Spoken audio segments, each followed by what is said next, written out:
Bonjour à, bonjour à toutes et à tous. Bienvenue en direct de Montargis pour ce 8e webinaire CAP 2030 vers l'ODD 1, le zéro exclusion en pratique, organisé en partenariat avec Convergence et Percé 3C. Alors, remise en perspective pour chacune et chacun d'entre vous, ce webinaire s'inscrit dans un fil plus large d'une réflexion qui a été initiée collective dès 2009. Le fil est également actuel puisque finalement la question des modèles socio-économiques impacte toutes les organisations. Aujourd'hui, quel que soit le profil de sa structure, publique, privée, associative, on a en fait une convergence d'enjeux qui font que les transformations sont beaucoup plus systémiques. Et finalement, il y a un questionnement qui devient un questionnement partagé par toutes les organisations, quelle que soit leur taille, quel que soit leur lieu également.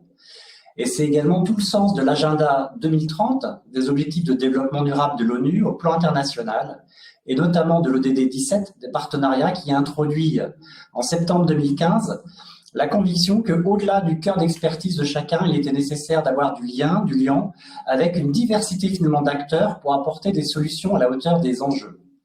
En France, c'est fort du regard de plus de 15 ans de recherche empirique que l'on a capitalisé une connaissance partagée et plus récemment, en début d'année, l'étude d'impact de l'ODD 17, menée de 2018 à 2022, a pu qualifier, mesurer et illustrer les effets du faire alliance sur tous les modèles d'acteurs, avec des impacts très intéressants en termes notamment de performance, de confiance et d'innovation. Et ce qui nous rassemble plus particulièrement ici, c'est le fil d'un programme lancé en octobre 2020 par la JEPA et le Rameau, qui copilote ensemble ce programme, donc reconnaissance des modèles socio-économiques d'intérêt général, avec 3 grands objectifs.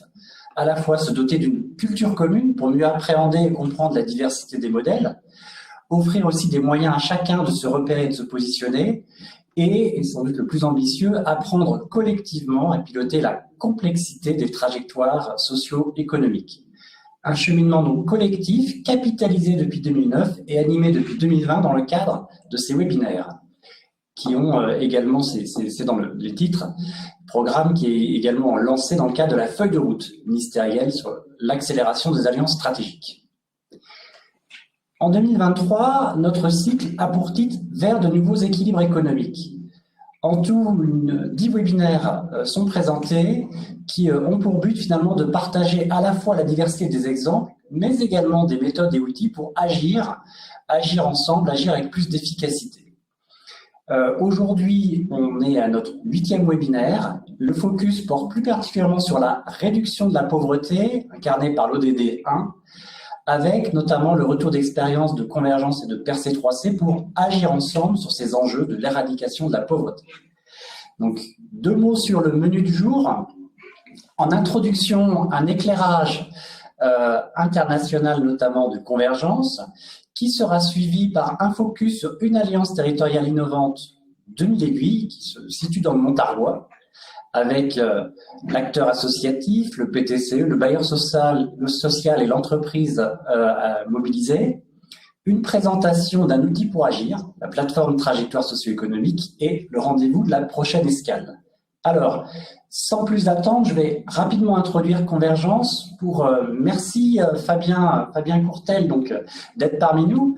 Vous êtes directeur Alliance et Partenariat 3.0 d'Acted, qui est un acteur clé aussi de Convergence. Est-ce que vous pourriez nous présenter finalement les forums et les maisons 3.0 qui sont pilotées par Convergence? La parole est à vous, Fabien. Merci Yann. Tout d'abord, je vais peut-être présenter un petit peu Acted, qui n'est pas forcément connu du grand public et qui fait partie du groupe qui détient notamment Convergence. Donc Acted, on est une ONG de solidarité internationale avec 3 mandats qui sont l'urgence humanitaire, le développement et le climat. Depuis 30 ans, Acted répond aux crises et vient en soutien aux personnes les plus vulnérables au dernier kilomètre, ou comme on aime l'appeler, le premier kilomètre, si on se positionne du point de vue des personnes vulnérables. Et pour partager un peu quelques chiffres de 2022, c'est 596 projets dans 42 pays d'intervention, qui sont, comme vous le voyez sur la carte, les pays qui font face malheureusement à des crises qu'elles soient des conflits ou liées à des catastrophes naturelles. Et depuis le début de l'année, on est relativement gâté par le nombre de crises et c'est très très inquiétant. Et ça représente aussi 553 millions millions d'euros pour venir en aide à 17,8 millions de bénéficiaires à travers le monde. Donc nous, on a un vrai enjeu sur l'aspect de la réduction de la pauvreté, la réduction des exclusions. Et c'est vrai en effet que la réduction de la pauvreté, la lutte contre les exclusions et la préservation de l'environnement nécessite la mobilisation de tous les acteurs, la convergence des efforts, et c'est vraiment en lien avec l'ODD 17 dont vous avez parlé en introduction, Yann. Et donc en 2008, Acted a lancé Convergence. Convergence, c'est une plateforme de réflexion, de mobilisation et de plaidoyer. Et d'ailleurs, le mois dernier, le 5 septembre dernier, nous avons organisé la 15e édition du Forum mondial Convergence qui a lieu au Palais Brongniart à Paris. Et cette année, on avait Anne Hidalgo en ouverture. Et il y a un petit peu quelques chiffres qui vous permettent de voir un petit peu la participation. Et chaque année, on est très fiers d'avoir le Rameau comme partenaire clé d'organisation de ce forum qui a vraiment vocation à rassembler le plus d'acteurs possible. Et bien sûr, les sessions et le contenu est aussi disponible sur notre site et sur YouTube pour toutes les personnes qui n'ont pas eu l'opportunité de participer avec nous en présentiel dans cette année, dans cette dernière édition, pardon. Donc ça fait 15 ans que Convergence réunit toutes et celles et ceux qui agissent en faveur des ODD. Et pour un monde que nous on appelle zéro exclusion, zéro carbone et zéro pauvreté, qui a vraiment vocation à ne pas regarder ces enjeux d'un point de vue cloisonné en silo, mais au contraire de bien se rendre compte des liens entre l'exclusion, la pauvreté et le changement climatique. Et nous, on le voit sur les 42 pays, les réfugiés climatiques, notamment l'impact du changement climatique sur les exclusions, sur la pauvreté et le poids que ça pèse aussi sur un certain nombre d'économies à travers le monde. Maintenant, c'est pas seulement en France, le Forum Convergence. Depuis 2017, c'est un forum qu'on fait à l'international. Donc normalement, la présentation, c'est sur un petit PowerPoint où vous voyez petit à petit les petites maisons et les petits forums qui s'installent. Mais vu que c'est sur un fichier PDF, tout apparaît sur la même slide. Mais donc, on a un certain nombre de forums. On a organisé 17 forums dans une dizaine de pays à travers le monde. Et pas forcément les pays les plus qui viendraient en tête en premier lieu pour organiser des forums, notamment la Palestine, en territoire occupé palestinien. On a organisé aussi un forum en Syrie, au Niger. Donc c'est quand même des pays où même cette dynamique ODD 17, participation multi-acteurs, pour nous est essentielle. Et aussi d'autres parties que moi je connais beaucoup mieux, comme les Philippines, où nous avons organisé des forums depuis 2019. On a déjà organisé 3 forums. Et dans la foulée de cette dynamique multi-acteurs, co-construction, de travail ensemble, on a envie de pérenniser cet échange au-delà du forum et que ça dure sur 365 jours à l'année. Donc, on a lancé ce projet des Maisons 3.0 qui est un espace physique hybride qui a vocation à connecter les acteurs, à faire en sorte qu'on tisse du lien, non seulement avec les acteurs de notre réseau humanitaire et développement, mais aussi les startups, mais aussi l'académique, la société civile et tous ces autres acteurs, qui a vocation aussi à libérer le potentiel, vraiment le capital humain, le potentiel humain des personnes dans les pays où nous intervenons, donc via de la formation, via de l'accompagnement, via la mise à disposition de boîtes à outils. Et enfin, un troisième enjeu qui est vraiment l'aspect d'innovation. On se rend bien compte qu'aujourd'hui, on est sur des conversations de décarbonisation, même dans certains cas des conversations de décroissance, mais on ne peut pas priver les pays sous-développés ou les pays en développement ou les pays moins avancés du développement auquel ils ont le droit. Et il faut trouver des moyens innovants de faire bénéficier tous ces gens d'un développement qui soit le plus juste et le plus décarboné possible. Donc on pousse pour l'innovation. On a des maisons déjà qui sont ouvertes, comme vous voyez sur la carte, à Dushanbe, à Mani, à Colombo, à Yangon. Et on regarde d'autres parties du monde où on a des discussions en cours pour ouvrir d'autres maisons 3.0. Donc créer un lien, c'est un petit peu créer ce modèle des tiers-lieux qu'on connaît en France, dans d'autres pays où on est présent, et de tisser du lien multi-acteurs d'un pays à l'autre pour faire bénéficier les bonnes pratiques et tous ces aspects d'innovation. Et c'est pas seulement dans les pays en crise qu'on lance cette approche, mais c'est aussi en France et dans les territoires. Donc Convergence en France depuis 15 ans mobilise beaucoup d'acteurs à travers la France sans pour autant vraiment mener des actions ensemble à travers le pays. Et donc on s'est aussi rapproché de l'Ermitage, qui est un tiers-lieu d'innovation rurale avec qui nous avons lancé le Campus 3.0 Europe. Donc c'est un lieu hybride au cœur des défis essentiels du premier kilomètre, également en France, où on parle de l'agroécologie, de l'énergie, de la mobilité, de l'entrepreneuriat, de la démocratie participative, du numérique citoyen et du vivre ensemble. Donc c'est vraiment toutes ces choses-là qu'on essaie de porter dans toutes les discussions, dans nos maisons 3.0, dans nos forums et aussi dans les territoires en France avec le campus européen du 3.0. Donc partir de cette présence et de cette empreinte depuis 30 ans orientée sur l'urgence humanitaire pour être vraiment une fondation forte pour aller créer des partenariats, pour aller créer du développement qui permettent de sortir un maximum de gens de la pauvreté sans pour autant pousser encore plus loin les limites de notre planète. Donc voilà ce que je voulais vous présenter en 5-6 minutes sur Acted, Convergence et nos initiatives 3.0 à travers le monde. Merci beaucoup Fabien pour cette mise en perspective très très claire. Peut-être juste un mot à l'attention des participants.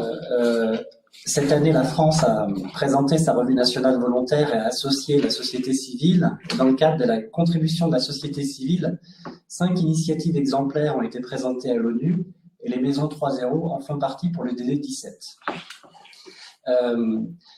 Donc, on va poursuivre les échanges avec une vision finalement d'une alliance territoriale qui s'intitule 1000 aiguilles. Vous allez rapidement comprendre pourquoi ce choix de 1000 aiguilles et qui sont organisées finalement autour d'une logique de points cardinaux par rapport à l'ordre d'intervention des témoignages. Donc, pour commencer, on va écouter le catalyseur territorial, le pôle territorial de coopération économique Ciel du Gâtinais-Montargois, puis l'association de quartier 1000 Sourires, l'entreprise spécialisée dans le luxe FLS, Friends Luxury Shirt, et le bailleur social Val-d'Oire Habitat. Et chacun d'entre eux va nous dire finalement quelle est la valeur de ce projet de 1000 aiguilles pour eux tous qui sont mobilisés dans ce projet. Alors, pour ouvrir les échanges, Luc, ravi de vous accueillir. Luc Bellière, vous êtes président donc, de ce PTCE CIL pour circularité, inclusion et économie locale du Gâtinais-Montargois. En quoi votre PTCE, qui est également catalyseur territorial, a pu faciliter un dialogue de confiance entre les acteurs de ce projet 1000 aiguilles? Luc, le micro est à vous. Oui, bonjour, merci Yann. Alors tout d'abord, pour vous dire un peu d'historique, moi je suis chef d'entreprise à la tête d'un groupe qui s'appelle Annabelle Group, qui est un groupe d'entreprises sobres et partagées. Et on a créé d'ailleurs dans nos locaux un espace de coworking qui est devenu un véritable incubateur. Et notre engagement sur le territoire nous a amené à créer une association qui s'appelle Percé 3C, qui est pour l'engagement, la responsabilité sociétale des entreprises et l'économie circulaire, coopérative et collaborative. En cela, nous animions une démarche d'écologie industrielle et territoriale qui nous a amené à travailler avec les associations et les collectivités. Et au moment d'un appel d'offres du ministère, on a donc créé ce PTCE, CIEL, donc en 2021. Et dans ce PTCE, donc premier PTCE d'ailleurs créé par une association du monde de l'économie classique, nous avons regroupé tous les acteurs autour de la transition et de la solidarité. Et au sein de ces conseils d'orientation qu'on fait une fois par trimestre, une association nous a expliqué ses difficultés devant la perte de subventions. C'est une association de quartier qui travaille pour l'accompagnement et l'autonomisation de femmes souvent isolées, mères de famille, et l'accompagnement de leurs enfants aussi, et qui fait un travail formidable dans un quartier difficile, enfin, on va dire, prioritaire de la ville. Et puis de liens sociaux importants, et c'était une problématique. À côté de ça, et parallèlement à ça, j'avais eu l'honneur d'être parrain d'une promotion du campus de l'inclusion, la première d'ailleurs dans la région centre, et puis j'avais incité un de mes amis d'une association qui est entrepreneur et dirigeant chrétien à participer à ce campus, puisque je connaissais ses difficultés de recrutement, ce qui lui a ouvert des horizons. On a visité un autre de mes amis qui est le patron de Isa Group à Aubigny-sur-Ner, donc un peu plus loin au sud de la région, et qui avait fait un petit atelier de couture pour justement d'insertion. Hein, c'est une entreprise, un groupe d'insertion. Et en revenant de la visite avec Diego Dureo, on se disait quand même, c'est quand même dommage que ce soit aussi loin. Et du coup, au conseil d'orientation suivant, l'idée m'est venue de dire un des plus gros freins pour ces femmes qui sont sous les radars, qui ne sont pas forcément inscrites à Pôle emploi, un des plus gros freins, c'est justement de se former, mais sortir du quartier, c'est très compliqué. C'était vraiment un des constats de l'association Mille Sourires. Eh bien, l'idée était de venir implanter la formation directement dans les locaux de l'association, de pas construire quelque chose de très compliqué, vraiment d'être dans l'effectuation, de se dire voyons ce que nous avons. Du coup, Diego Dureo, le patron de l'entreprise, a dit mais moi je peux acheter des machines de 120 volts pour être branché dans les locaux de l'association. Le bailleur social s'est tout de suite dit nous on peut faire les travaux d'aménagement, il n'y a aucun souci. Et puis en 6 mois nous avons construit ce programme et avec des très beaux résultats, mais je vais peut-être laisser les personnes de l'association en parler, mais voilà, avec une réussite je dirais exceptionnelle, et donc à la fois dans le temps de réalisation du programme, le fait que nous en sommes déjà à la 2e promotion, qu'il y a une liste d'attente de femmes qui veulent s'inscrire à cette formation, et que FLS a déjà signé 3 CDI et compte bien en signer beaucoup plus à l'avenir. Merci beaucoup Luc pour ce témoignage extrêmement clair et qui nous montre bien la convergence finalement qui font remonter les bonnes idées pour les alliances territoriales. Justement, pour écouter l'acteur associatif, on va écouter peut-être juste si vous pouviez couper le micro dans la salle d'à côté, ça résonne un petit peu. On va écouter Christine Julien, présidente de l'association Mille Sourires, qui est implantée dans des quartiers qu'elle va nous expliquer sur le Montargois. Donc, Christine, comment votre association Mille Sourires a pu accompagner les femmes de quartier pour leur permettre de suivre cette formation à la couture? La parole est à vous, Christine. Oui, merci Yann. Nous sommes sur le quartier depuis 2011, donc nous connaissons très bien notre public. Les femmes, nous les accompagnons depuis longtemps pour certaines. Et quand on a eu cette baisse de subvention, donc en 2022, moi j'avais soumis l'idée qu'on allait fermer puisqu'il nous était pas trop possible de repartir avec autant de subventions en moins. Nous avons 4 salariés, donc nous avions 4 salariés à l'époque. On a fait le choix de licencier une personne. Il nous restait encore 3 salariés, mais la baisse de subvention était trop forte. Et à une réunion du PTCE, donc c'est là que M. Bellière nous a proposé cette idée nous avons rebondi tout de suite en disant oui, ça nous intéresse. Nous avons beaucoup de femmes qui sortent des radars. On appelle les invisibles. Donc, nous en avons repéré. Voilà, la première session, il fallait vraiment qu'elle soit forte, qu'on connaisse bien les femmes, qu'elles ne lâchent pas. Donc, nous avons contacté 5 femmes qu'on connaissait bien, qu'on suivait depuis longtemps, qui venaient tous les jours nous voir et tout ça. On leur a expliqué cette formation. Alors, elles étaient complètement étonnées parce que il y a longtemps qu'elles étaient sorties du travail. Elles se disaient pas capables. Il y avait beaucoup de freins. Les enfants à amener à l'école, la garderie, la cantine. Beaucoup de freins à lever. Donc, nous, on a tout mis en place pour leur prouver qu'on pouvait enlever ces freins et qu'elles pouvaient retourner au travail. On a adapté cette formation. On l'a fait 16 heures par semaine, 2 heures le matin, 2 heures l'après-midi, afin qu'elle n'ait pas de frais, qu'elle puisse amener les enfants à l'école, aller les rechercher à midi pour qu'elles mangent, les ramener à 2 heures, les récupérer à 16h30. Donc là, c'est la première partie chez nous, avec 16 heures, c'était facile. Après, il fallait aller à l'entreprise. Donc là, c'était 35 heures. Donc, on a continué à les suivre. On a inscrit les enfants à la garderie, on a inscrit les enfants à la cantine. On allait les chercher quand il y avait un problème de mobilité, puisque l'entreprise est assez loin de notre quartier. Et c'est vrai que pour ces femmes-là, sortir du quartier, c'est très difficile. Donc, nous avons continué à les suivre, à aller les chercher quand il fallait. Il y a eu du covoiturage de fait aussi au niveau de l'entreprise, donc ça nous a beaucoup aidé. La mairie nous avait mis un petit 5 places à disposition. Donc, il fallait trouver un chauffeur, mais là, l'entreprise a fait ce qu'il fallait pour avoir le chauffeur. Enfin, voilà. Nous, notre rôle, c'était d'enlever les freins. Donc, quand elles sont arrivées à cette formation, c'est pareil, elles ont arrêté les petits boulots, ménage, tout ça.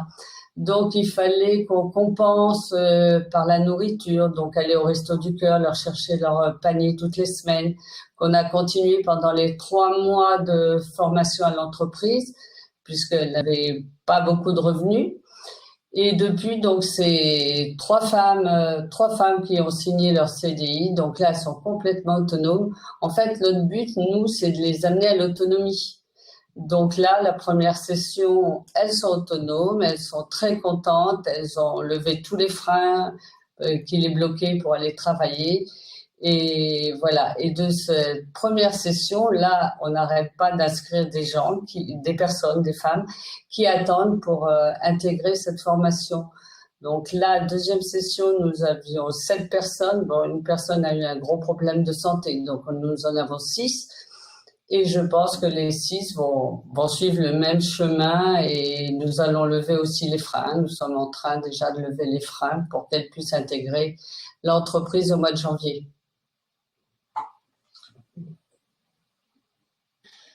Merci Christine pour ce témoignage extrêmement clair. Hein. On entend bien la manière et l'approche que vous développez pour leur permettre d'avoir cette autonomie. Et justement, vous avez cité à plusieurs reprises le rôle de l'entreprise. Je vous propose d'écouter à présent son président directeur général, Diego Dureo. Ravi de vous accueillir, Diego, président, donc PDG de FLS. Comment votre entreprise a innové avec ce parcours de formation sur mesure, si vous me permettez l'expression, pour le métier de couturière dans le luxe? C'est à vous. Bonjour. Oui, donc FLS, France Luxury Shirt, est un atelier de confection. Nous fabriquons des chemises en sous-traitance pour les maisons de luxe. Cette entreprise existe depuis plus d'une centaine d'années dans le Montargois. Au départ, elle faisait de la maroquinerie, notamment pour les militaires.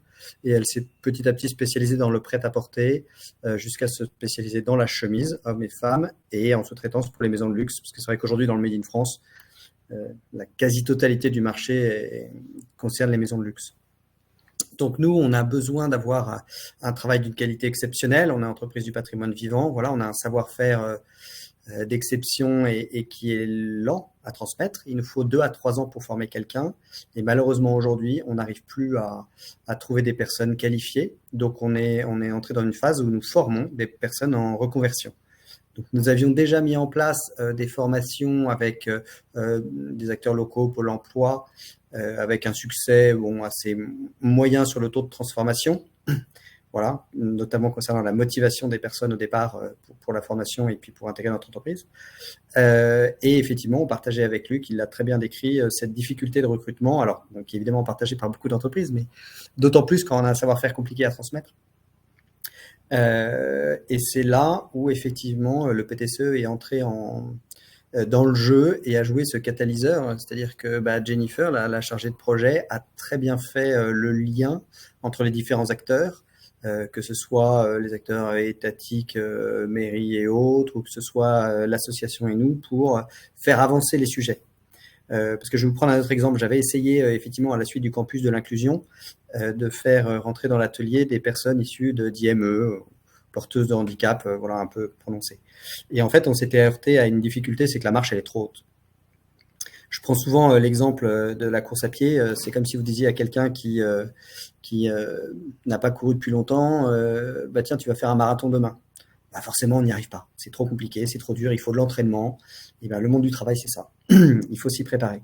Et donc là, on n'y arrivait pas avec des personnes handicapées parce qu'il n'y avait pas cet accompagnement, cette phase de transition. Là, on a réussi à mettre en place une structure qui permet justement cette montée progressive en compétences, en autonomie et pour arriver vers l'emploi. Donc c'est ça ce qui est super chouette, c'est que c'est vraiment cette catalyse entre les différents acteurs qui a très bien fonctionné, où chacun a apporté sa pierre à l'édifice tout en tenant compte des problématiques des autres. Effectivement, on a réussi à faire que ça fonctionne. Et je vais vous dire, pendant qu'elles sont dans l'association, elles sont bénévoles. Donc ça montre leur détermination. Après, elles intègrent notre cursus de formation interne, j'allais dire classique, mais il y a une vraie motivation à s'en sortir. Et dans ce cas-là, après, en accompagnement pour lever les freins, comme l'a très bien décrit Christine, on arrive à un succès. Et nous, on est hyper contents parce que ça donne vraiment du sens à l'entreprise. Oui, effectivement, le premier critère d'une entreprise, c'est le critère économique de gagner de l'argent pour faire vivre ses salariés. Ça, on en convient. Mais moi, la vraie question, c'est qu'est-ce qu'on fait de plus pour la société au sens grec du terme. Qu'est-ce qu'on apporte et se dire qu'on réussit à aider des personnes qui sont dans les vraies difficultés sociales à accéder à l'emploi, c'est très chouette pour les équipes. C'est vrai que la formatrice qui est allée, qu'on a mis à disposition, qui est allée faire la première session, on est revenu hyper contente de se dire on crée un lien humain, on tisse quelque chose et voilà. Donc pour nous c'est à la fois une réussite d'un point de vue professionnel parce que on réussit à recruter des personnes motivées et compétentes. On a des résultats honnêtement très bons sur leur niveau de compétence par rapport à ce qu'on fait nous-mêmes en interne d'habitude. Et à la fois, ça donne du sens à notre travail. Voilà. Merci beaucoup, Diego, pour votre témoignage. On comprend bien le lien. Vous avez parlé de catalyse entre différents acteurs et je me permets de rebondir sur vos propos parce qu'il y a également autour de la table un autre acteur et pas des moindres, le bailleur social. Et pour en parler, j'ai le plaisir d'accueillir Lucie Georgel, qui est chargée de cohésion sociale à Val-Loire Habitat. En quoi votre structure a soutenu son partenaire historique, Mille Sourires, dans un projet qui est maintenant même reconnu au plan national par le congrès HLM? On vous écoute. Bonjour, merci Yann. Donc Val-Loire Habitat est une entreprise sociale pour l'habitat, donc dit bailleur social. Nous gérons un peu plus de 18 000 logements donc sur la région Centre-Val de Loire et principalement le département du Loiret, l'Indre-et-Loire et aujourd'hui le sud francilien.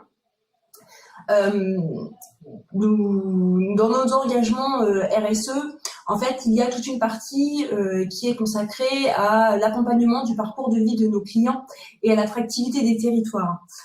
Et donc, dans mes missions, je travaille effectivement avec le tissu associatif local et je travaille donc avec l'association Mille Sourires depuis plusieurs années. Donc, association, comme l'a dit Christine, qui est implantée au sein d'un quartier prioritaire de la ville de Montargis en compte 4. Quartier prioritaire qui, par définition, cumule un certain nombre de facteurs qui touchent aujourd'hui les bénéficiaires de l'association Mille Sourires, dont effectivement la difficulté de l'accès à l'emploi, mais pas que. Il faut savoir que sur ce quartier prioritaire, nous avons un peu plus de 1182 logements et que la majorité de nos locataires font face effectivement à ces difficultés d'accès à l'emploi. Donc l'association Mille Sourires, je l'accompagne depuis 2017. Et donc concernant le projet Mille Sourires, Mille Aiguilles, eh bien Christine est venue me voir en me disant on nous propose de travailler sur la thématique de l'emploi. Qu'est-ce que t'en penses? Comment vous pouvez nous aider? Et donc, comme l'a dit Luc, dans un premier temps, Val-Loire Habitat, dans le fait qu'on met à disposition en fait les locaux et aujourd'hui du siège de l'association, mais aussi pour diverses activités qu'elle met en place, on a commencé dans un premier temps par l'aménagement des locaux, puis nous avons porté en fait le dossier auprès de la fédération des ESH, donc notre propre fédération qui dispose d'un fonds pour l'innovation sociale. Et donc, on a été présenté le projet l'année dernière, courant novembre. Et donc, nous avons été lauréats coup de cœur de ce fonds. Et ce fonds nous a effectivement permis de pouvoir communiquer sur cette expérimentation auprès du monde HLM. Et s'en est suivi le 4 octobre dernier, donc une présentation au congrès HLM, donc auprès de nos pairs.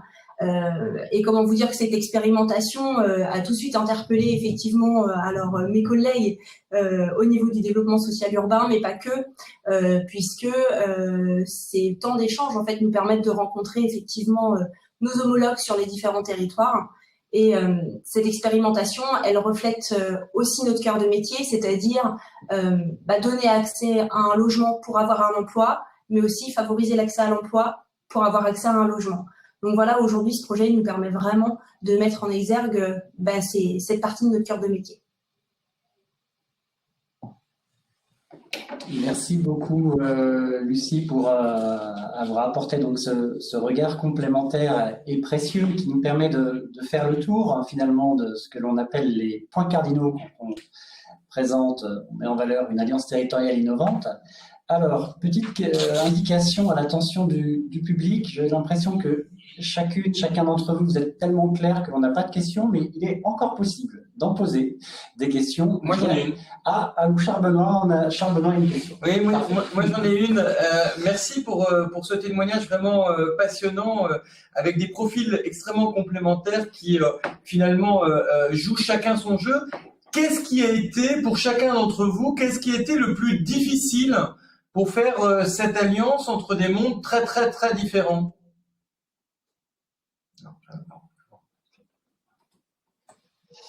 Qui souhaite prendre la parole? Levez la main. Diego, Luc, Christine. Voilà, moi je vais juste dire que pour le PTCE, sur cette expérimentation, justement, rien n'a été difficile. Et c'est la beauté de la chose. C'est que on a construit antérieurement au PTCE, puisque j'étais président du conseil de développement, mais depuis le PTCE, un climat de confiance qui fait que quand on propose un projet comme ça, tous les acteurs ont envie.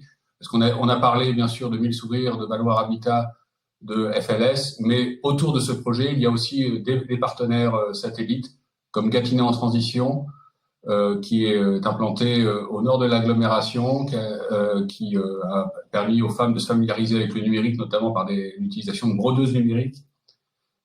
Keolis, qui a favorisé le déplacement de ces femmes, l'apprentissage de l'usage du bus, et qui aujourd'hui a modifié des parcours de trajet de bus pour permettre à ces femmes d'utiliser le transport en commun pour accéder à l'entreprise. Donc en fait, voilà, il y a eu pas mal de difficultés, de petites difficultés techniques, et on a parlé de beaucoup de freins, mais en fait, il n'y a pas eu de grosses difficultés parce qu'on était dans un climat de dialogue et de confiance. Christine, toi? Oui, moi je voulais dire que nous, la difficulté, c'était de redonner confiance aux femmes. Nous, on savait qu'elles pouvaient le faire. Parce que nous avions vu, elles avaient organisé une petite fête communautaire et nous avions vu qu'elles avaient fait leur costume elles-mêmes. Donc, on savait qu'elles avaient des notions de couture. Alors, évidemment, pour Diego, elles n'avaient pas de notion. Mais pour nous, qui n'y connaissons rien en couture, elles savaient déjà faire ça. Et c'était leur redonner confiance. On les a vus pleurer dans nos locaux en disant « on va vous décevoir ». Mais non, il fallait qu'elles continuent et qu'elles réussissent. En fait, c'est la plus grosse difficulté quand vous n'avez pas travaillé depuis des années, c'est de reprendre confiance que vous êtes capable d'y aller. Et elles étaient capables. Diego, oui. Moi, j'ajouterais que, en fait, j'allais dire, plus ça va, plus c'est facile, même s'il y a des difficultés. C'est-à-dire qu'au tout début, on ne se connaît pas. Il faut faire le choix de la confiance, de dire, OK, on y va. On va au bout du projet, on se lance, on se donne les moyens. Et un peu comme au poker, quoi, on paye pour voir. Enfin, on y va. On met ce qu'il faut. Et puis, en fait, plus ça va, plus effectivement notre coopération se met en place, plus les échanges sont fluides, plus même s'il y a des problèmes qui se présentent, on est une vraie équipe et on les résout ensemble, quoi. On est vraiment dans un mode que je trouve de plus en plus à la fois efficace et facile avec le temps. Merci beaucoup. Et peut-être Lucie, pour compléter ce regard sur cette question sur les difficultés que vous avez pu rencontrer au départ. Je crois que tout a été dit. Après, clairement, il est vrai que on travaille tous les quatre. À chaque fois qu'on a fait face à une difficulté, eh bien, de part et d'autre, on a pu effectivement trouver des solutions. Et aujourd'hui, voilà, cette expérimentation, elle se transforme en une réussite. On le voit, on l'entend, voire une liste d'attente avec tout effectivement les collectivités qui ont été aussi à nos côtés. Donc, je pense qu'aujourd'hui, effectivement, à nous 4, on a réussi en tout cas à chaque fois à surmonter les difficultés qui auraient pu se présenter. Donc, non, c'est une très belle aventure. Merci. Alors, j'ai maintenant une question pour Fabien.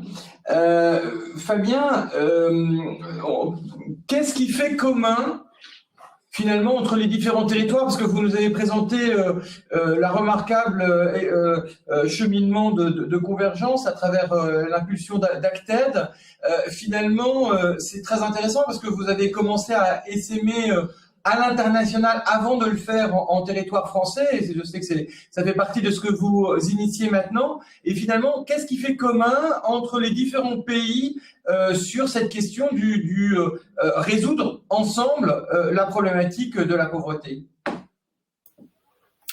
Bon, je pense qu'il fait commun et ça résonne vraiment avec les 4 témoignages qu'on vient d'entendre, c'est que la réponse à la complexité de ces problématiques, que ce soit la pauvreté ou autre, ne peut s'organiser que par une approche multi-acteurs, une approche vraiment de consolider, vraiment de compléter les différents savoir-faire, les différents secteurs, les différents acteurs pour trouver des choses qui sont vraiment ancrées dans le temps, qui sont vraiment multi-acteurs participatifs et que c'est fini maintenant le temps où la réponse doit venir que du privé, ou la réponse doit venir que du public, ou la réponse doit venir que de je ne sais qui, je ne sais quoi. Et il faut vraiment qu'on se rende compte que voilà, toutes les problématiques sont liées.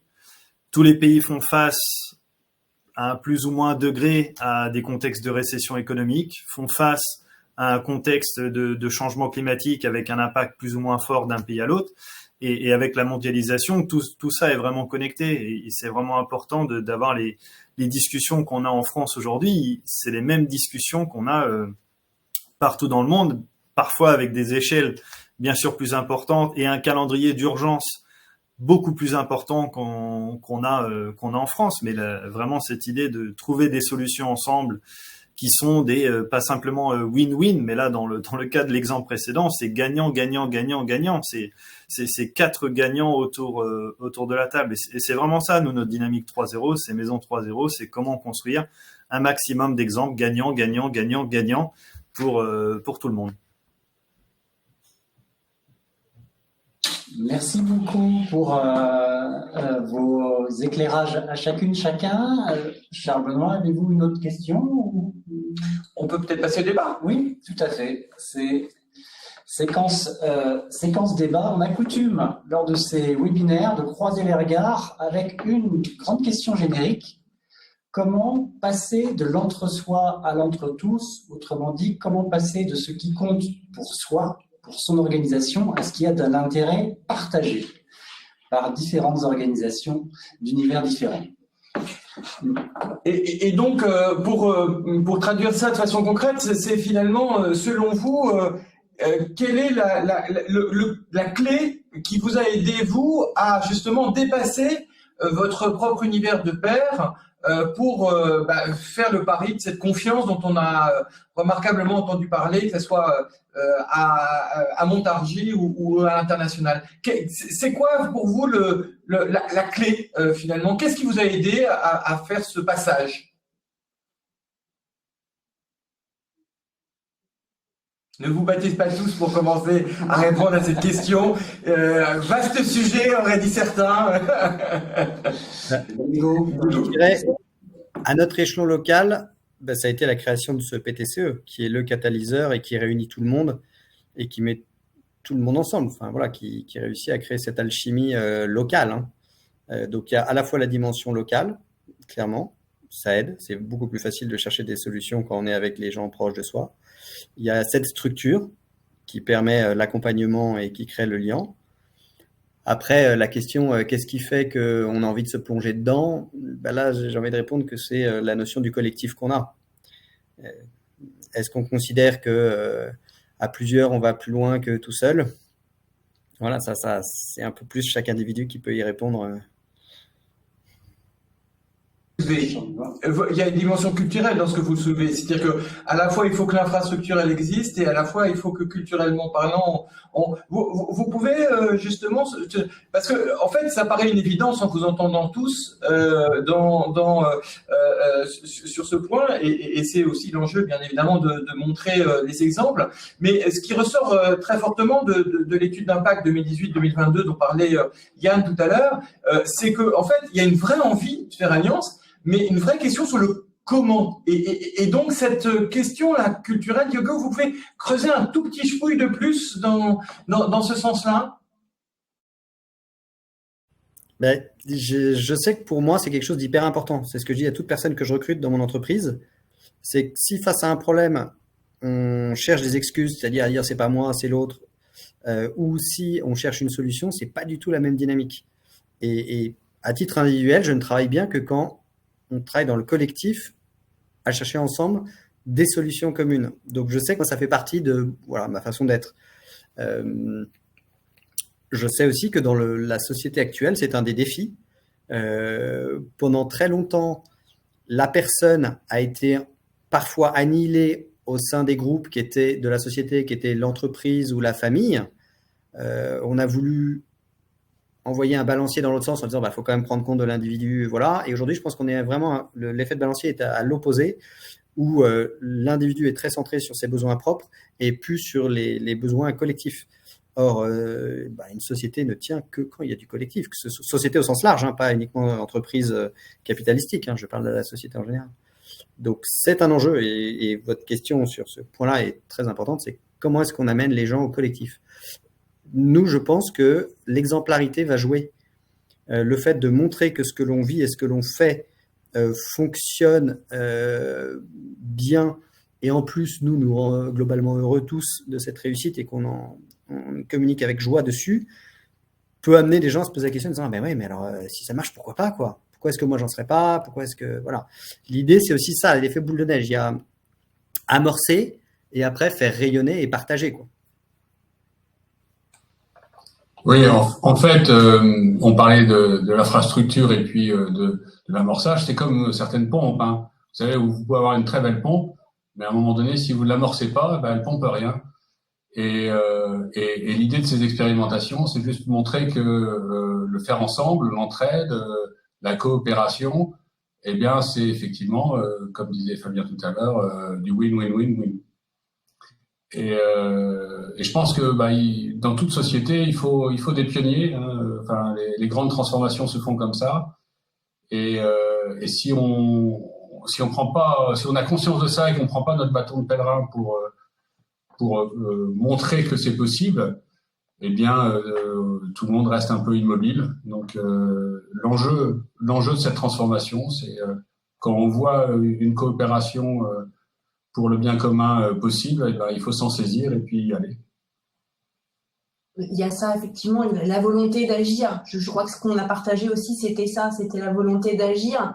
Alors, effectivement, en se connaissant progressivement, mais en partageant finalement ça. C'est-à-dire que c'est aussi le socle de se dire agissons tous ensemble et trouvons donc ces solutions. Cette volonté d'agir, elle était essentielle aussi.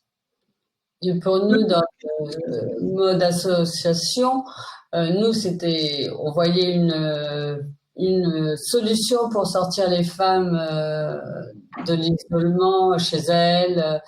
Donc, nous, c'est ce qui nous a poussé à avancer dans ce projet. Justement, je voudrais rebondir sur ce que vous avez dit tout à l'heure. Finalement, c'est de redonner la confiance finalement à ceux qui ont des talents, mais qui finalement ont oublié qu'ils les avaient. Et comment on fait pour redonner? Parce que quelque part, le risque que l'on aurait en entendant ce qu'on entend, c'est de faire pour, alors qu'on se rend bien compte qu'il faut faire avec chacun des personnes, et que justement la fragilité, elle doit être au cœur. Alors comment on redonne cette confiance? Donc j'entends la capacité de chacun de dépasser qui il est pour justement faire ensemble, mais après quand la personne la plus fragile est au centre, comment on fait pour lui donner confiance et lui donner l'élan pour repartir? Alors, avant que Christine réponde, il y a un petit truc qui me semble très important justement, et Diego en a parlé tout à l'heure, hein. C'est l'enjeu, c'est d'abord, ça s'adresse à des bénévoles d'une association. C'est pas une formation où elles sont rémunérées, où elles rentrent dans un cadre qui est structuré, etc. C'est quelque chose qui est un processus auto-apprenant, on va dire. Elles sont bénévoles d'une association, et en étant bénévoles de cette association, l'entreprise leur propose une formation. Et ça, c'est quelque chose, on a renversé un paradigme là. Ouais.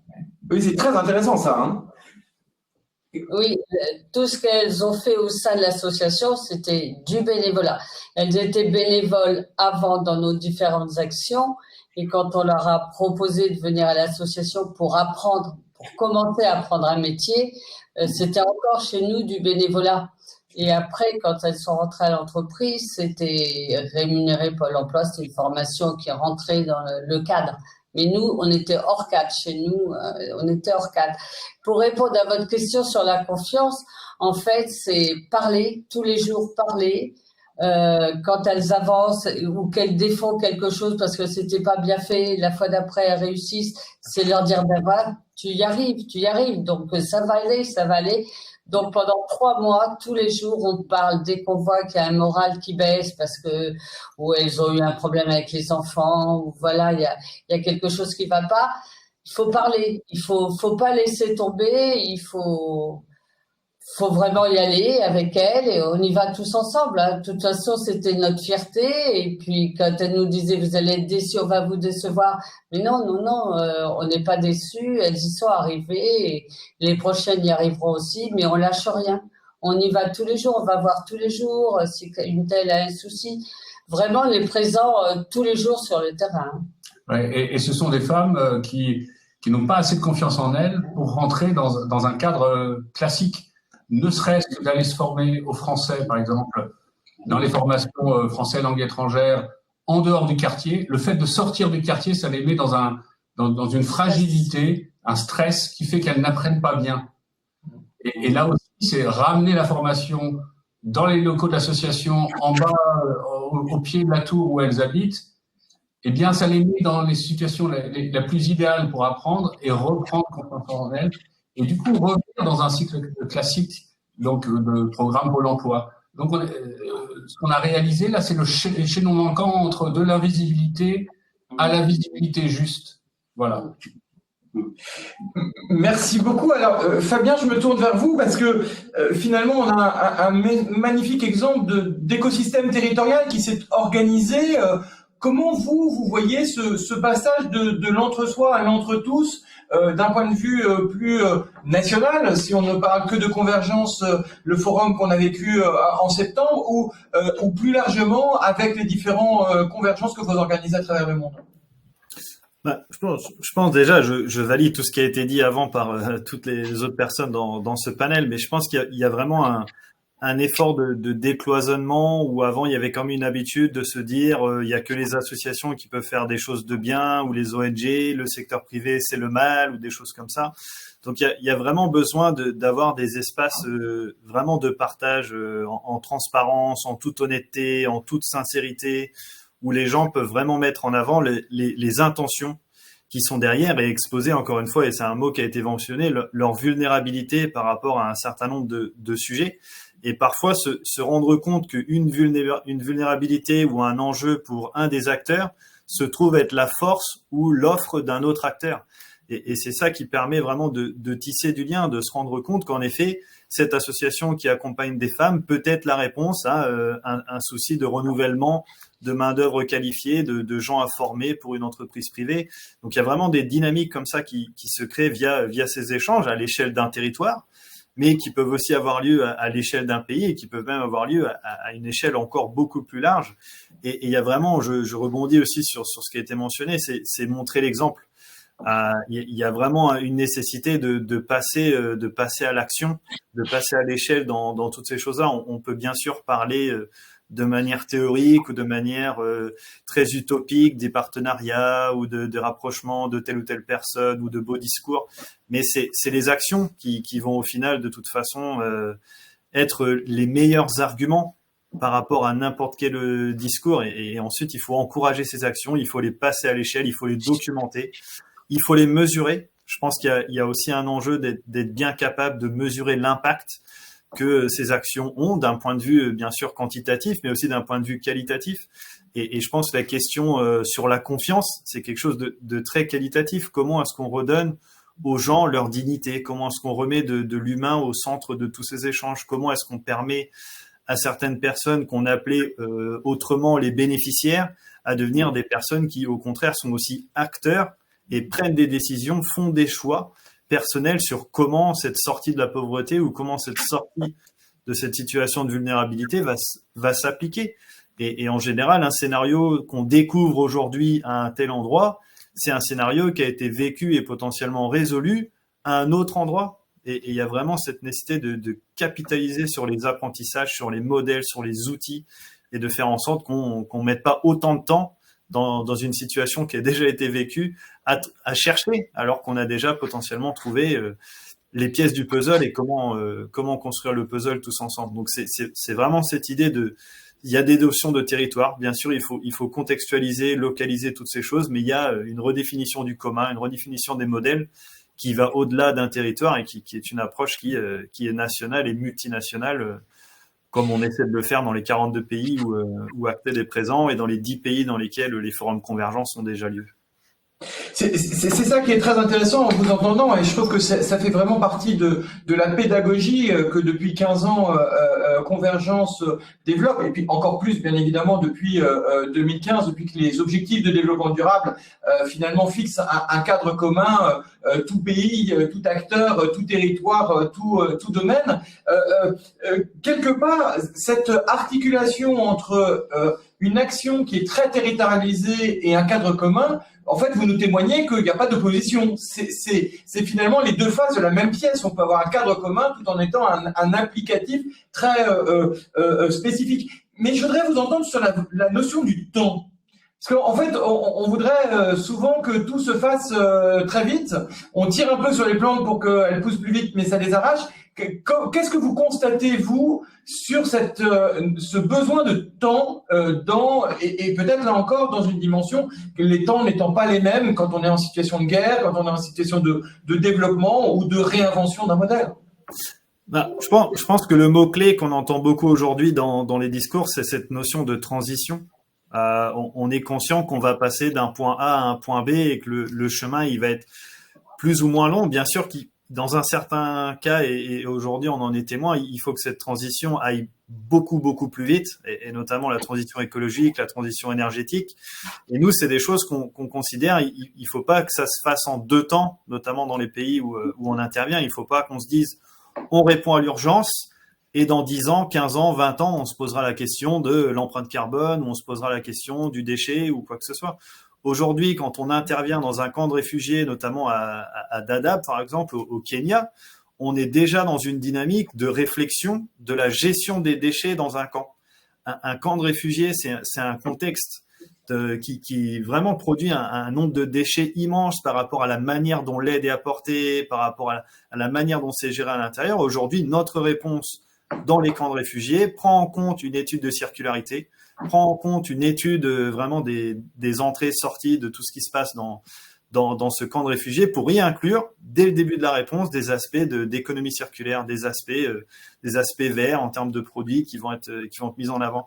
On peut pas systématiquement repousser un problème parce qu'il y a une urgence ou parce qu'il y a une autre crise qui se pose à nous. On se voit bien qu'on est en train de perdre à ce petit jeu-là et que c'est vraiment important de bien se rendre compte que oui, il y a un certain nombre de crises qui ont lieu en parallèle et il faut qu'on arrive à trouver des solutions qui sont en réponse multi-crise. Et la temporalité, malheureusement, ça devient presque l'urgence partout à tous les sujets. Comment concilier à la fois comme on l'a dit, l'urgence climatique d'un côté, mais aussi les enjeux aujourd'hui de déplacement de réfugiés, la pauvreté qui malheureusement continue d'être en augmentation. C'est assez triste, c'est quelque chose qui allait de mieux en mieux, on a tendance à dire, mais aujourd'hui, c'est des indicateurs qui sont de plus en plus inquiétants. On retrouve aussi les conflits et les guerres à nos frontières, donc on se rend bien compte que de toute façon, on ne peut pas traiter un sujet tout seul en silo dans un environnement stérile ou neutre par rapport aux autres sujets qui vont avec. Donc j'ai envie de dire que la temporalité, malheureusement, il va falloir mettre beaucoup d'enjeux au même niveau et répondre à tous ces enjeux avec un sentiment d'urgence. Et ce qui est très intéressant dans ce que vous avez dit, c'est deux choses. C'est finalement, vous nous avez rappelé qu'il fallait passer du séquentiel. Avant, dans le domaine humanitaire, on faisait l'urgence et puis après on faisait le développement. Là, on est bien dans une logique de parallèle parce que presque partout, il y a à la fois des urgences pour les plus fragiles et du développement à concevoir en même temps. C'est cette logique de systémie. Et vous nous avez dit, finalement, les études de circularité, comment est-ce qu'on sort des cloisons, des cloisons ou des silos. Alors là, je reviens à Villemandeur, je reviens dans le Montargois. Finalement, cette place du territoire, comment vous la vivez, comment vous la voyez dans ce cadre commun, puisqu'on est tous concernés, qu'on soit à Magny ou à Villemandeur, finalement, c'est quoi la place du territoire? Quel rôle joue le territoire dans ce que vous venez de décrire? Finalement, est-ce que Mille Aiguilles serait pareil si nous étions dans mon terrain champenois? Alors peut-être, cher Benoît, si vous me permettez, je reviendrai un petit peu sur cette notion de temporalité et de séquencement. Effectivement, on a intitulé le PTCE Circularité, Inclusion et Économie locale parce que justement, en réponse à ce que vient de dire Fabien, c'est-à-dire de dire c'est pas du séquentiel, il faut tout traiter en même temps. Et d'ailleurs, dans le projet Mille Aiguilles, on a présenté bien sûr le volet inclusion de manière et économique de manière très forte, mais il y a un volet circularité aussi parce que les machines de l'atelier, on est passé de 4 machines au début à 7 machines maintenant parce que là encore, Valoir Habitat a proposé un autre local plus grand et plus confortable. Et ce local, aujourd'hui, est ouvert à l'association. Il y a une bénévole dans l'association qui vient et qui fait des petits ateliers de upcycling qui permet de faire des petits vêtements pour distribuer justement aux bénéficiaires de l'association et aux mères célibataires. Et puis, on est en discussion avec un autre membre du PTCE qui a une ressourcerie et qui récupère effectivement des vêtements. Et donc, dans ce petit atelier, on pourrait faire de la réparation. Donc, on voit qu'on inclut toutes les composantes, justement parce que pour résoudre les fragilités d'un territoire, il ne suffit pas de traiter un problème, mais la complexité du problème. Ça ne veut pas dire que c'est compliqué, mais il faut tenir compte de toutes ces composantes. Et puis la notion de temporalité, j'espère que j'ai bien montré dans mon intervention tout à l'heure, parce que ça peut paraître artificiel de dire ça y est, finalement en 6 mois on a créé quelque chose et on l'a résolu. Mais c'est 6 mois qui viennent à la suite de 20 ans d'implication sur le territoire, de conquête de confiance, d'apprentissage, d'interconnaissance. Je vous disais que j'ai présidé le Conseil de développement qui a été un lieu très important sur l'interconnaissance. Mon groupe d'entreprise fait le choix de redistribuer 0,5% de son chiffre d'affaires sur des associations et des causes qui correspondent aux EDD qui ont été choisis par les équipes. Et Émile Sourire en fait partie, Gatineau en transition en fait partie, enfin et d'autres membres du PTCE d'ailleurs, mais pas que. Et donc tout cet apprentissage-là, tout ce mouvement-là, c'est effectivement quelque chose qui s'inscrit dans le temps long.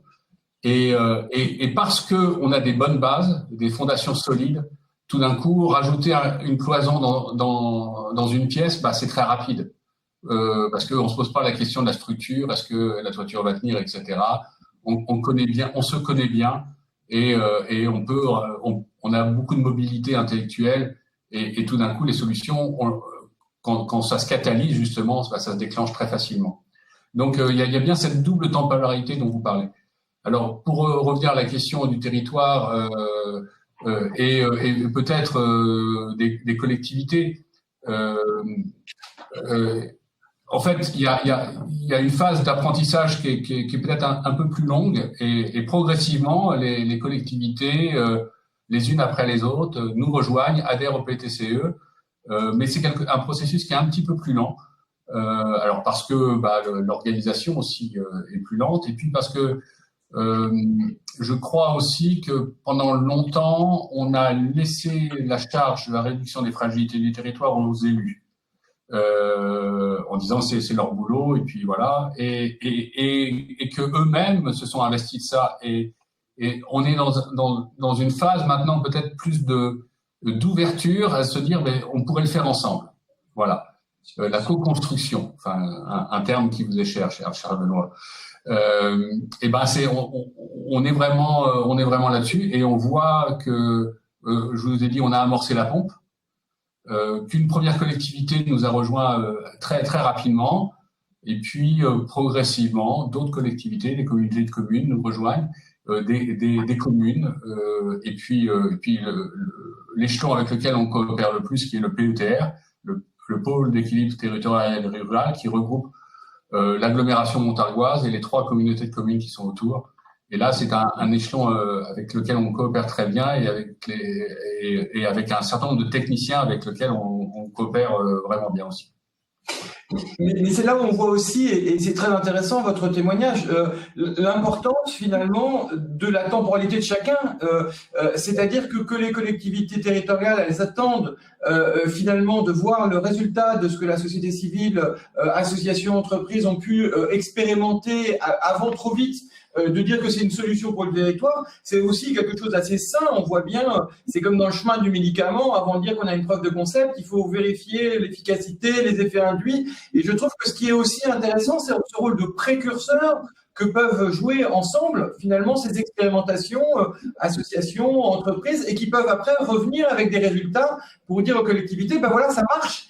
Comment est-ce qu'on fait pour passer une nouvelle étape? Et je trouve que c'est ça qui est très intéressant. C'est pas un hasard si nous sommes aujourd'hui à Montargis pour ce webinaire. C'est parce que le Fonds EDD17 va signer un contrat d'apport associatif pour justement toute cette initiative. Et ce que je trouve assez remarquable, c'est cette capacité à expérimenter et après réfléchir comment, sur la base de résultats très concrets, on peut passer à une autre forme de pérennité, à une autre dynamique. Et c'est là où on voit bien l'importance progressive d'impliquer tout le monde. Alors peut-être avant que nous passions à la dernière session, qui va être celle de justement de vous présenter le fruit, Fabien parlait de capitalisation, le fruit de 15 ans de capitalisation sur la question des modèles socio-économiques, parce qu'on n'a pas beaucoup parlé de modèles socio-économiques, même si, j'allais dire, en fil conducteur, on le voyait bien apparaître. Peut-être une question pour chacun d'entre vous: quel est le mot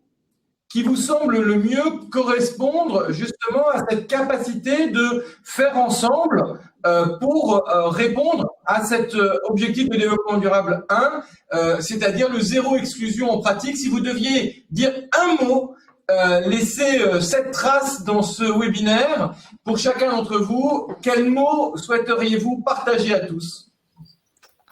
Moi, si c'est un mot, je peux y aller rapidement. C'est le nom de ce qu'on fait, c'est convergence.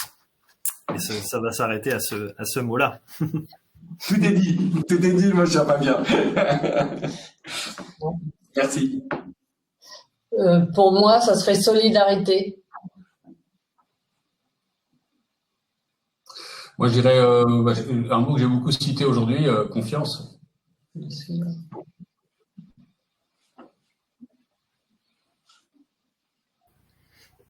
Moi, je dirais les alliances. Ouais, faire ensemble. C'est 2 mots. Et c'est autorisé. Eh bien, moi, je rajouterai un mot qui a été évoqué tout à l'heure et qui nous est cher et qui va faire la transition pour aider Yann dans sa transition. Je vais dire capitaliser. Merci beaucoup à toutes et tous. Juste, on n'a pas eu de questions, mais un complément d'information d'une personne, je crois qu'il connaît bien d'ailleurs, un certain nombre d'acteurs locaux, Yann Verroy, qui nous partage 2 convictions. La première, c'est que le PTCE, c'est un cadre qui permet de reconstruire les relations sur des bases de valeurs immatérielles, comme la confiance et bien entendu la coopération vue comme un socle. Et la seconde, c'est que les solutions existent sur les territoires, mais il faut repenser les coopérations, car les structures territoriales traditionnelles sont souvent organisées sur un modèle pyramidal trop réglementé. Donc voici et merci Yann d'avoir contribué à ces échanges. Si vous le permettez, je voudrais dire un mot justement sur Yann Verroy, quand même, sans qui le PTCE n'existerait pas, qui a quitté notre territoire, mais qui était vice-président de PRC3C et qui consultant à la retraite, a permis de réaliser le dossier de constitution du PTCE dans les temps par rapport à l'urgence du délai très court. Et vraiment, ça me permet de le remercier publiquement du travail qu'il avait fourni. Vraiment, sans lui, le PTCE n'existerait pas aujourd'hui. Donc, merci Yann, et je suis content de savoir que tu es en ligne. Et une autre, merci beaucoup Luc. Et une autre question d'un acteur régional, Denis Pansu, qui nous a rejoint en cours de route et qui est, je crois, ouvert à parler pour la question des usages numériques. Peut-être que il fait une parfaite transition avec le point suivant. Voilà. Alors, donc là, Charles l'a annoncé, la dernière séquence, c'est qu'à chaque webinaire, on présente un outil qui permet à chacun d'agir dans un format collectif, d'agir ensemble dès aujourd'hui. Et donc, aujourd'hui, il s'agit de la plateforme Trajectoire socio-économique. Alors, merci Denis pour cette question, parce que il est évident que la question usage numérique et proximité sont de plus en plus finalement des alliés l'une avec l'autre. Et un exemple très concret est le fruit de 15 ans de travaux collectifs qui ont abouti hier au lancement lors du Forum national des associations et des fondations à cette plateforme Trajectoire socio-économique qui a été inaugurée par la ministre de la Vie associative et de la Jeunesse, Prisca Thévenot, par le président de l'ADEME, puisque le thème de cette année du forum était les transitions écologiques, donc Sylvain Wasserman, par le président de la Fondation des territoires, Jean-Paul Delevoye, par aussi la présidente de la Fondation GRDF, Laurence Poirier-Diette, qui est le cofondateur du fonds ODD 17. Alors peut-être que nous pouvons écouter finalement pourquoi est-ce que la direction de la vie associative, de l'éducation populaire et de la jeunesse, l'Union nationale des CPIE et le Rameau finalement ont lancé cette plateforme au travers d'un petit film que je vous propose d'écouter.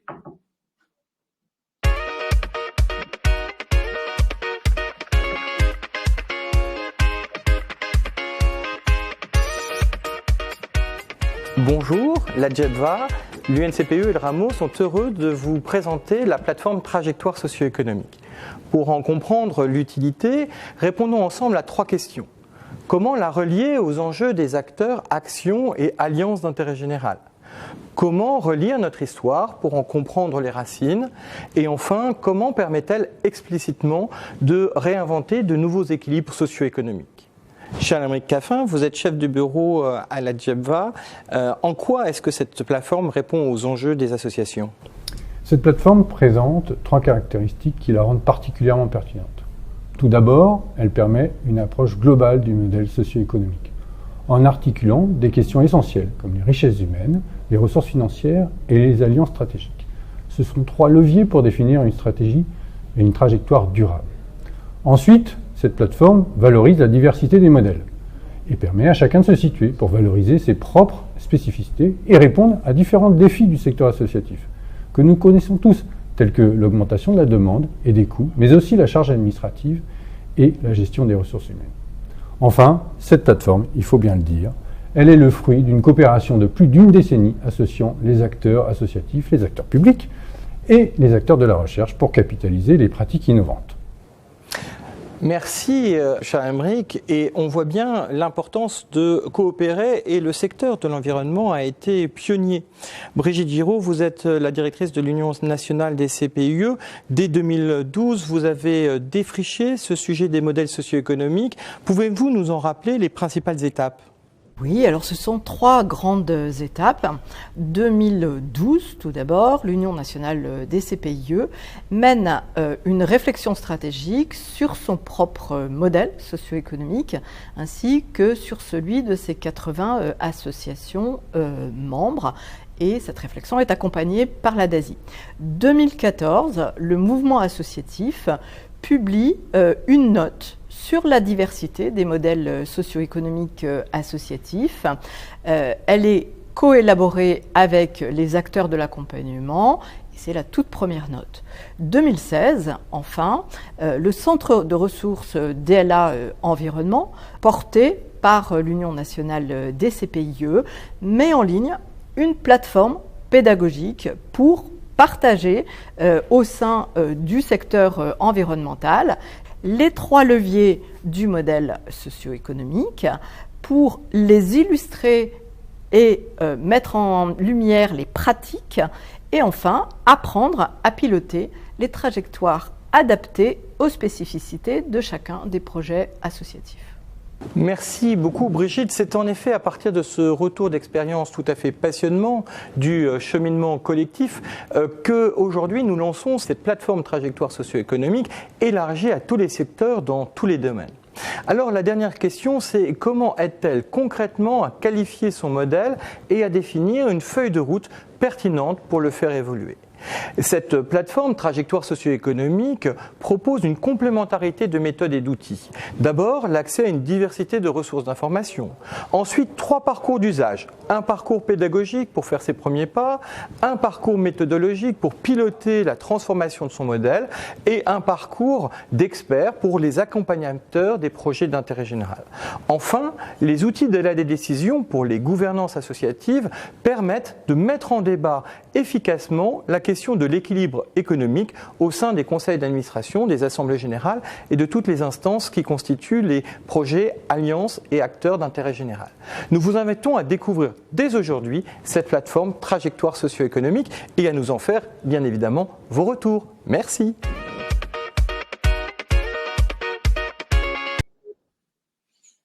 Merci beaucoup pour Amélie pour ce passage de cette vidéo. Alors, si on rentre maintenant un peu dans le détail, vous pouvez vous connecter directement sur, c'est assez facile, hein, trajectoire au pluriel, puisqu'il n'existe pas une seule, mais bien évidemment une diversité de trajectoires, socio-économique.odd17.org et vous aurez accès à finalement la réponse à 5 questions.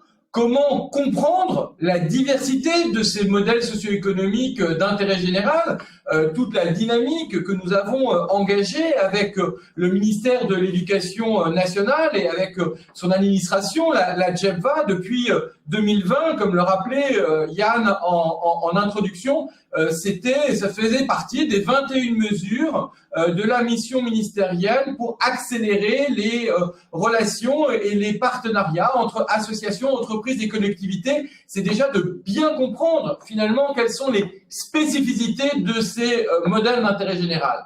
Vous avez toute une série d'outils pour s'informer et notamment au niveau régulier, au niveau mensuel. Mensuel, ce sont bien sûr ces webinaires et puis au niveau annuel, tous les ans, nous prenons le temps avec Juris Association de faire un bilan de l'année sur les grandes avancées en termes de modèles socio-économiques d'intérêt général.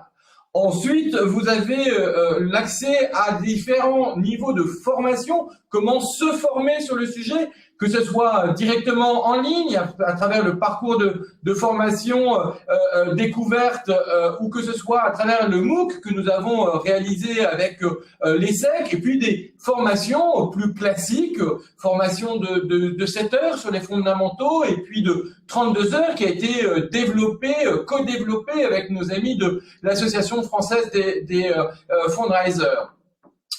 Vous avez ensuite la façon comment agir, et là nous sommes vraiment dans la méthode, dans le kit très pratique de je suis en train de piloter cette démarche, comment je fais concrètement, et enfin accompagner, puisque cette plateforme avait volontairement une logique de donner à la fois accès aux acteurs de terrain et à leurs accompagnateurs pour qu'ils bénéficient ensemble de cette capitalisation.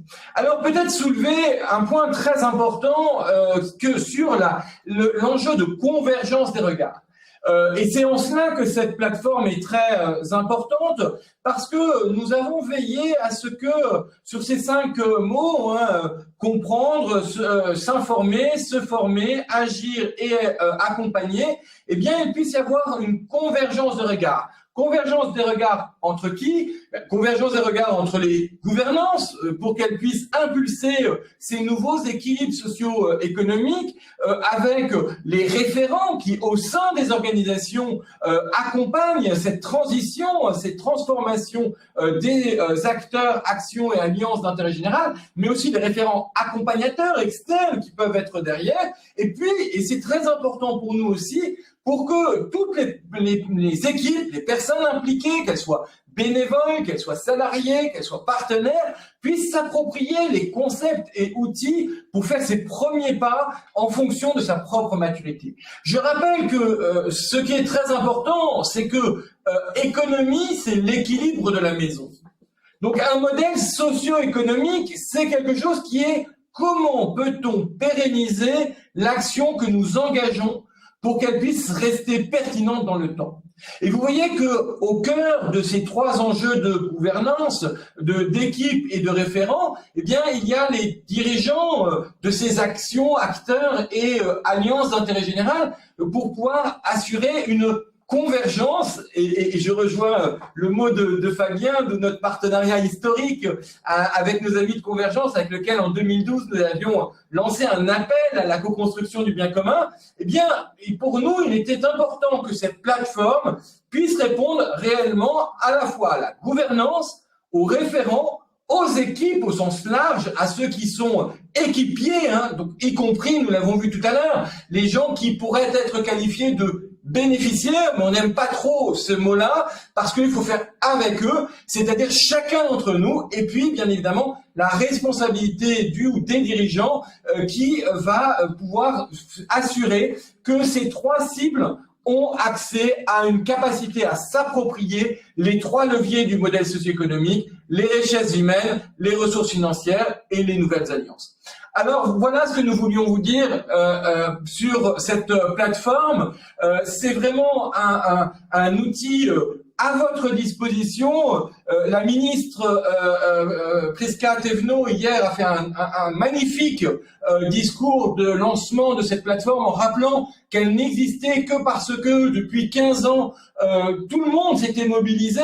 Un petit clin d'œil fort sympathique au secteur de l'environnement qui a été le premier à vraiment défricher ce sujet-là, puisque cette plateforme trajectoire socio-économique entre 2012 et 2022 a été testée auprès des acteurs de l'environnement et elle a été élargie depuis pour que tous les acteurs dans tous les domaines, sur tous les territoires, puissent avoir accès de façon égale à cette richesse de la spécificité de nos modèles socio-économiques d'intérêt général.